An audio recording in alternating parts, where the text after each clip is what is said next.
Sebuah desa di Jember, Jawa Timur mendadak meningkat angka kematian warganya. Dalam 1 bulan, sekitar 20 warga yang meninggal dunia. Bahkan saat ini setiap rumah ini diketahui ada warga yang mengalami kondisi sakit COVID-19.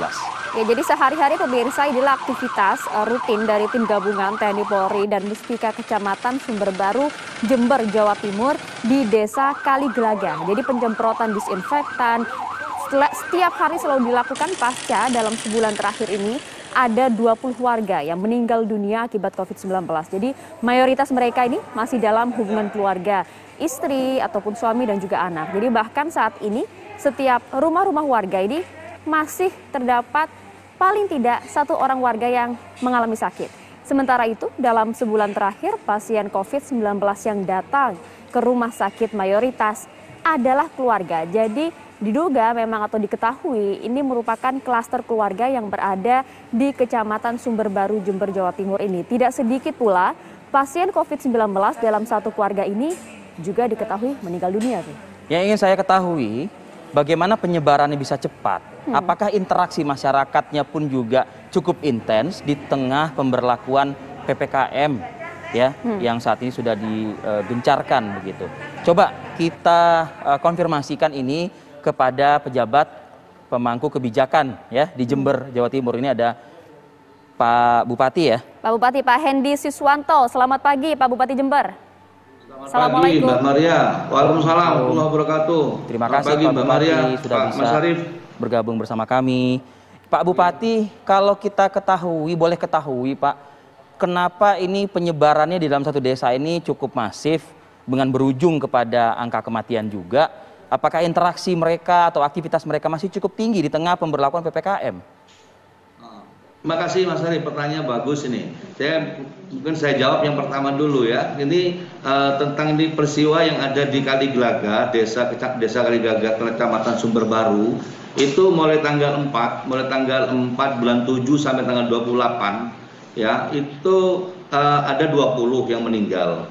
Itu meninggalnya bukan disebabkan COVID, Mas Ari, Mbak Maria. Itu yang COVID cuma 2 orang. Yang lainnya itu ada stroke, sakit pinggang, ada darah tinggi, ada lambung panas, sesak, dan bahkan ada yang 20 yang diberitakan itu 2 orang bukan nggak meninggal, Mbak. Tetapi 2 orang itu yang namanya Pak Bambang itu sama Ibu Dwi Asi tidak meninggal. Ini informasinya aja meninggal padahal tidak gitu. Oh, ini yang perlu kemudian diklarifikasi ya, karena kabarnya pun di luaran juga simpang siur Pak Bupati. Betul, ada di Rumah Sakit Lumajang yang satunya sakit, tidak meninggal. Kami sudah cek semuanya itu, Mbak. Makanya kok satu desa kok rombongan gitu COVID. Ya, jadi kami juga jadi sedih gitu, Mbak. Tapi begini, Pak Bupati, saya tertarik untuk mengulas yang data tadi Pak Bupati sebutkan di awal, yang Pak Bupati luruskan, tidak semuanya COVID karena hanya 2 saja kata Pak Bupati kan begitu. Hanya 2 saja. Tapi COVID ini kan dikenal juga dengan penyakit 1000 wajah nih, ya kan Pak Bupati. Nah, dari yang indikasi Pak Bupati sebutkan, itu masuk semua Pak kalau bisa dikatakan ke COVID. Artinya pengecekan atau pengetesan yang dilakukan terhadap pasien ini sudah cukup akurat nggak? Gini Pak, jadi ada yang awal itu sakit COVID memang meninggal COVID karena memang salah seorang kiai di situ yang besar itu meninggal. Nah setelah itu ada yang meninggal yang lainnya di rumah tiba-tiba meninggal begitu, sakit stroke meninggal. Itu bukan dimakamkan COVID Pak, dimakam biasa saja, cuman beruntun di daerah itu di Kaligelaga itu. Nah, setelah kami tracing tanda COVID itu bisa dikatakan kita vonis COVID kan ada tes PCR-nya. Betul. Mereka tidak ada PCR sama sekali, Mas Ari. Nggak ada pengecekan. Dan kami kemarin 4 hari yang lalu saya lakukan swab Pak di sana, tes swab antigen untuk 50 orang. Terus kami vaksin untuk 300 orang, kami bagikan sembako untuk 1.300 orang. Nah, lucunya masker 1.000 masker. Yang hadir di sana Pak, swab itu cuma 25. Yang waktu vaksin yang hadir cuma 30. Gitu Pak. Dan ini kami lakukan gabungan dengan Forkopimda di sana di Jember. Kan gratis Pak Bupati. Iya. Gratis semua gratis. Cuma kenapa minim Pak? Kenapa minim? Itulah persoalannya, kenapa minim. Tadi ada pertanyaan kedua, Mas, kenapa kok jadi rame kena Iya, betul. banyak yang terjadi kena COVID semua, padahal itu tidak. Dan mereka itu ada berita yang kurang tepat yang disampaikan di kondisi seperti ini. Ini yang saya sayangkan di sebagian di Jember ada masyarakat menyampaikan hal-hal yang kurang tepat di kondisi COVID yang sudah meningkat di Jember. Itu yang kami sedih. Apa itu Pak kalau kita boleh tahu dan kita mungkin klarifikasikan gitu saat ini?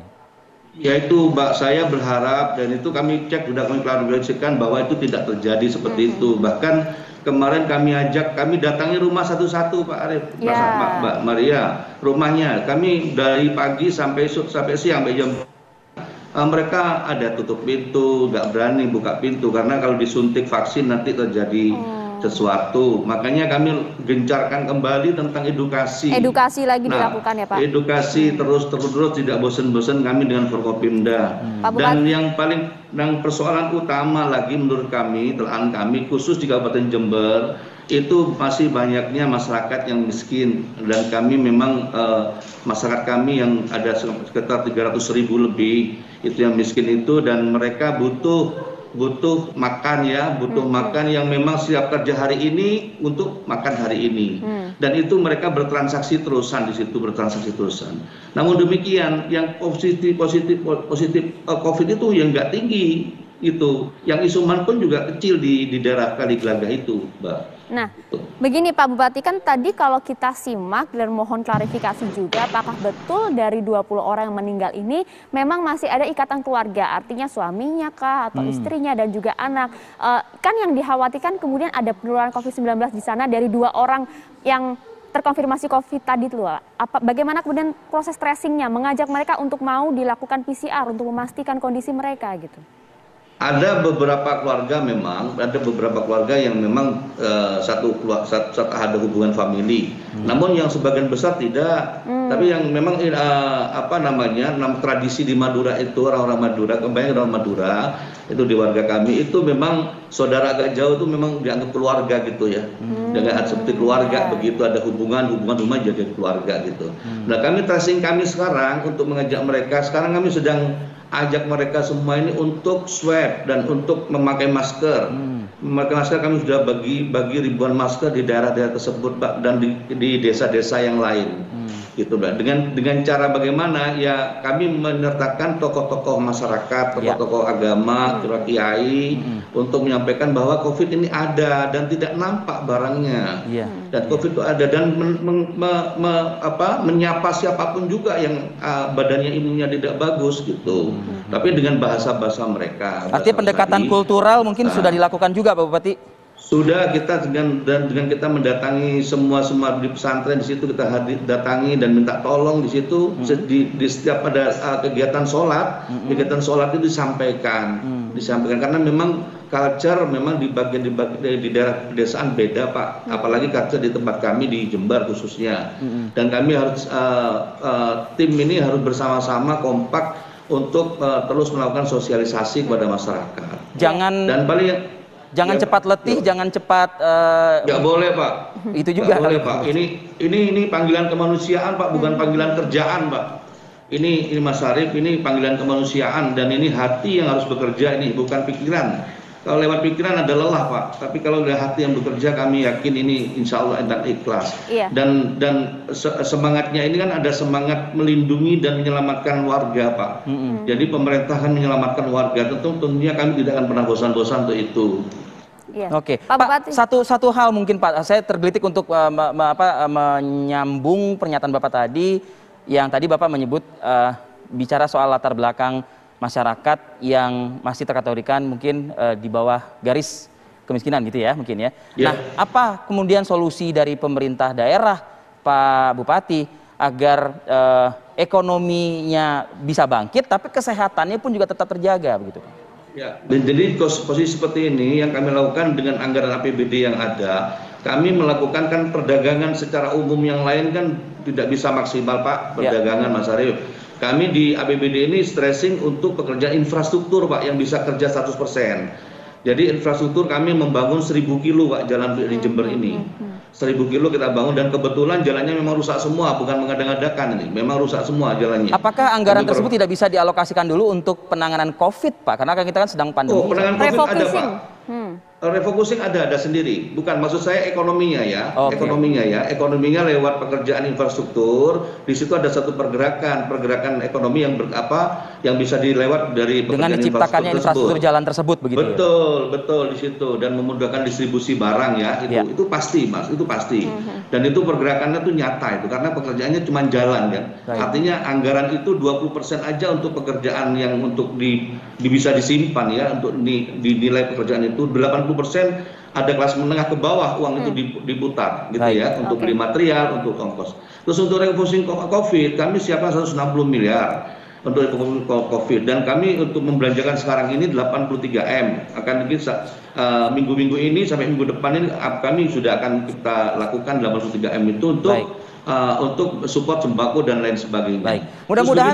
Mudah-mudahan bisa penyerapannya cukup optimal dan menyentuh langsung ke masyarakat, Pak, agar masyarakat juga bisa terbentuk begitu ya pola kedisiplinan dan kesadaran dirinya begitu, agar ekonomi mereka tetap terjaga, tapi kesehatan pun juga bisa kita jaga juga secara barengan begitu ya. Nanti ke depan semoga kabar-kabar baik dari wilayah Jember, wilayah Pak Bupati dan wilayah lain. Terima kasih Bupati Jember, Bapak. Terima kasih banyak Mas Arief. Sehat selalu. Mbak Maria, makasih banyak. Iya, sama-sama sehat selalu Pak.